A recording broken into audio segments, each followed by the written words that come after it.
So let's say we're determined never to lose an election again no matter what. What would you do? Well, the left has thought about it. They've got a new strategy to permanently solidify Democratic majorities. If this does not involve persuading new people to vote for them, Democrats would rather enact policies that would make it impossible for anyone but a Democrat to get elected. Steven Law is president of the Senate Leadership Fund, and he detailed their plans in a column for the Wall Street Journal recently. We're happy to have him with us tonight. Mr. Law, thank you very much for coming on. So what is the plan to make structural changes to ensure a permanent majority?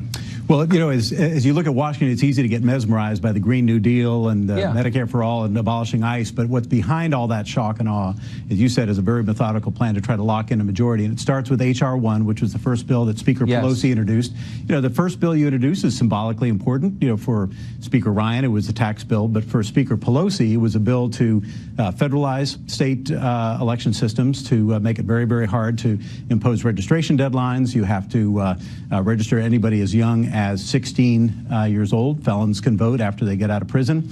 And then beyond that, for the first time ever, the House went on record in favor of D.C. statehood, which then could create a larger Senate with 2 additional Democratic senators and a larger majority for them to start a new Congress with.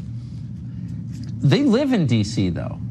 Yes, so they know it's the most dysfunctional functioning city in the world, but they still want it to become a state. So they're totally cynical, is what you're saying. Yeah, well, precisely. I mean, I think if they can create more states that would produce Democratic senators, they've not only talked now about the District of Columbia, which Senator Chuck Schumer endorsed, but they're already talking now about statehood for Puerto Rico, potentially what they call full voting rights for Guam and other territories, which ultimately means statehood. So you could start with a small Democratic majority in the Senate and instantly expand it by the addition of more stars on the U.S. flag, more states, all of whom would be more Democratic Are they making senators. an affirmative argument about how this would make the country better?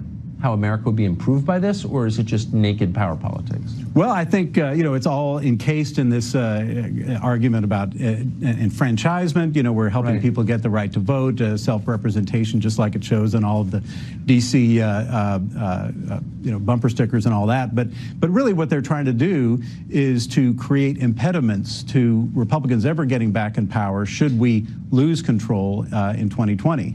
And as I said, the start of it is by changing state, not just federal, state election laws, weaponizing the Federal Election Commission to go after people who criticize federal officials, even on policy.